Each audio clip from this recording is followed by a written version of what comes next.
Hello guys, எல்லாத்துக்கும் very good ஆஃப்டர்நூனுங்க. நான் உங்கள் ஷீலா ஈரோட்டில் இருந்துங்க. இன்றைக்கி ஸ்மாலாக ஒரு சின்ன ஃபங்க்ஷனுக்கு போகலான்னு சொல்லிட்டு தான் மார்னிங்கே கிளம்பியாச்சுங்க. ஆக்சுவலி இது ஒரு காது குத்து ஃபங்க்ஷனு. ஸோ அதனால சிம்பிளாக ரெடி ஆகிட்டு கிளம்பலான்னு சொல்லி போயிட்டோம்.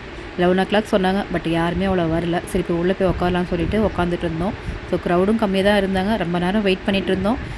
ஸோ எல்லாம் கோயிலுக்கு போய் இன்னும் வரலன்னு சொல்லிட்டு இருந்தாங்க. ஸோ உட்காந்து பார்த்துட்டு இருக்கலாம்னு சொன்னோன்னே கேமராக்கார் வந்து லைட்ஸ் போட்டார். ஓகே அப்படின்னா வந்துட்டாங்க அப்படின்னு சொல்கிறதுக்கு ஒரு அறிகுறியாக இருந்துச்சு. ஸோ எல்லாம் வர ஆரம்பித்தாங்க. என்ட்ரன்ஸில் அந்த ஃப்ளவர் ஷோயிங் ரொம்ப நல்லா பண்ணியிருந்தாங்க.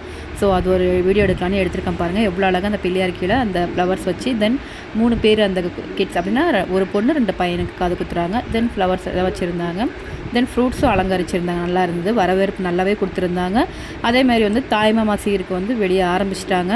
ஃபுல் ட்ரம் சவுண்ட் தான். ட்ரம்ஸ் எல்லாம் வச்சு அரேஞ்ச் பண்ணியிருந்தாங்க. வெளியே அவங்கள வர வைக்கிறதுக்காக உள்ளெல்லாம் நிச்சு வாங்கன்னு சொல்லிட்டு இருந்தாங்க.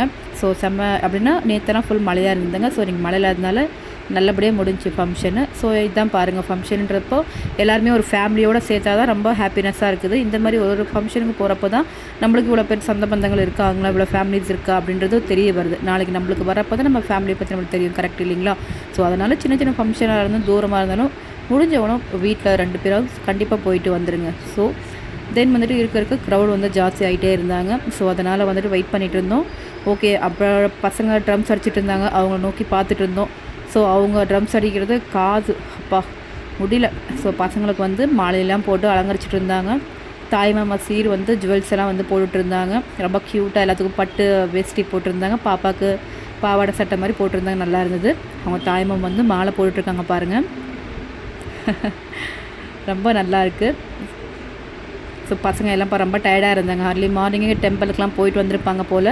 ஸோ அதெல்லாம் ரொம்ப டயர்டாக இருந்தாங்க. அப்படின்னா நம்ம தூரத்தை சொந்தம்னு வச்சுக்கலாமே. ஆக்சுவலி இவங்களுக்கு நம்ம தெரிஞ்சவங்க தான். நம்மளுக்கு 11 years அவங்களுக்கு நம்மளுக்கு தெரியும். ஸோ அதனால் அப்படின்னா அவர் வயசான ஒரு அப்பா, எங்களுக்கு அவர் ரொம்ப தெரியும். அவர் மூலியமாக தான் நாங்கள் போயிருந்தோம். ஸோ இருக்க ரொம்ப க்ரௌடு வர ஆரம்பிச்சிட்டாங்க. இது அப்படின்னா அப்பா அப்படின்னா பையனோட அப்பா இது. ஸோ சொம்பு எடுத்துகிட்டு வந்து குடிக்கிறீங்களான்னு கேட்பட்டு அது என்னன்னே எனக்கு தெரியல. தாய்மாமா சீர் வந்து இறங்கிட்டு இருக்கு பாருங்கள்.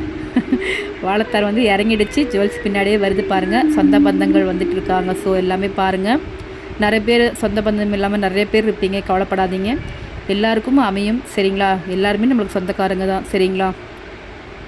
ஸோ வந்துகிட்டே இருக்காங்க. க்ரௌட் அதிகமாகிடுச்சு. ஸோ நம்ம இப்போ கிட்ட போய் வீடியோஸ் எடுக்கலாம்னு முடியல, க்ரௌடில் முடியல. ஸோ இருக்க பார்த்துடலாம் அப்படின்னு சொல்லிட்டு அவங்கவுங்க சீர் என்னென்ன பண்ணிகிட்ருக்காங்கன்னு சொல்லிட்டு சீர் வச்சுட்ருக்காங்க. க்ரௌட் ஃபுல்லாக பாருங்கள். லைன் வைஸாக வந்துட்டுருக்குறாங்க. இதோ எஃபெக்ட் போட்டு பசங்க பின்னாடி ட்ரம்ஸ் தாய்மாமா வர வைக்கிறதுக்காக ஃபுல்லாக ட்ரம்ஸ் சவுண்டு அரேஞ்ச் பண்ணிகிட்ருக்காங்க. வேறு லெவலுங்க. நிஜமாக சொல்ல போனால் அந்த ட்ரம்ஸ் அடிக்கிறீங்களா வேறு லெவல். உண்மையாக சொல்ல போனால் நல்லா சூப்பராக அடித்தாங்க. பசங்களால் வந்து பண்ணிகிட்ருக்காங்க. ஓகே, அப்படி நான் கோலி சோடா இன்ன வரைக்கும் குடிச்சது இல்லைங்க. ஒன்ஸ் ட்ரை பண்ணலான்னு சொல்லிட்டு குடிச்சிட்ருக்கேன் பாருங்கள். ஸோ ரொம்ப நல்லா இருந்துச்சு. நம்ம லைம் ஜூஸ் எப்படி இருக்குமோ அந்த மாதிரி தான் இருந்துச்சு. அடுத்து நம்ம என்ன பண்ணுவோம், சாப்பாடு தான். கிளம்பிட்டோம். சாப்பாடு பந்திக்கு போயாச்சு. விலையை எரிச்சாச்சு. பிரியாணி சாப்பிட போகிறோம். ஸோ கண்டிப்பாக எல்லோரும் வாங்க சாப்பிட்லாம். ஸோ பிரியாணி தான் அரேஞ்ச் பண்ணியிருந்தாங்க. நல்லா பண்ணியிருந்தாங்க. ஒரு ஹோட்டல் இதில் எல்லாமே பிரியாணி, எக்கு, ரத்து பொரியல், முட்டை எல்லாமே எல்லாம் பண்ணியிருந்தாங்க. செம்மையாக வச்சுருந்தாங்க ஃபங்க்ஷன். வேறு லெவலுங்க. தென் கோலி சோடா விட்டு வரதுக்கு மனசில் அதில் ஒரு கோலி வந்து டான்ஸ் ஆடிக்கிட்டே இருந்துச்சு. அந்த கோலி சோடாவை பார்த்துட்டு சரி கிளம்பலாம் அப்படின்னு சொல்லிட்டு பிளான் பண்ணிட்டோம். ஸோ அதனால் கொஞ்சம் வெயில் அதிகமாக இருந்துச்சு. ஓரமாக நினச்சிட்டு இருந்தோம். சரி கைஸ், கண்டிப்பாக எல்லோரும் ஒரு ஃபங்க்ஷன்றப்போ நம்ம ஜாலியாக என்ஜாய் பண்ணுவீங்க. ஸோ ரொம்ப ஹாப்பியாக இருக்குது. ஸோ இப்படி இருக்கிறப்ப எல்லாமே வந்துட்டு உங்களுக்கு எப்படி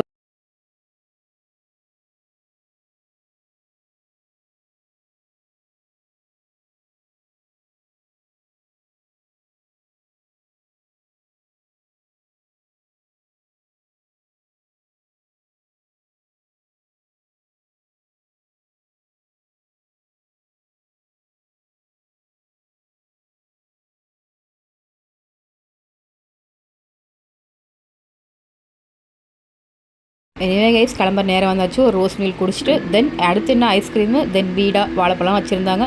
சரி அப்படியே சாப்பிட்டு கிளம்பியாச்சு ஃப்ரெண்ட்ஸ். கண்டிப்பாக என்னோடய சேனலை சப்ஸ்கிரைப் பண்ணுங்கள், லைக் பண்ணுங்கள், ஷேர் பண்ணுங்கள் ஃப்ரெண்ட்ஸ். Bye friends.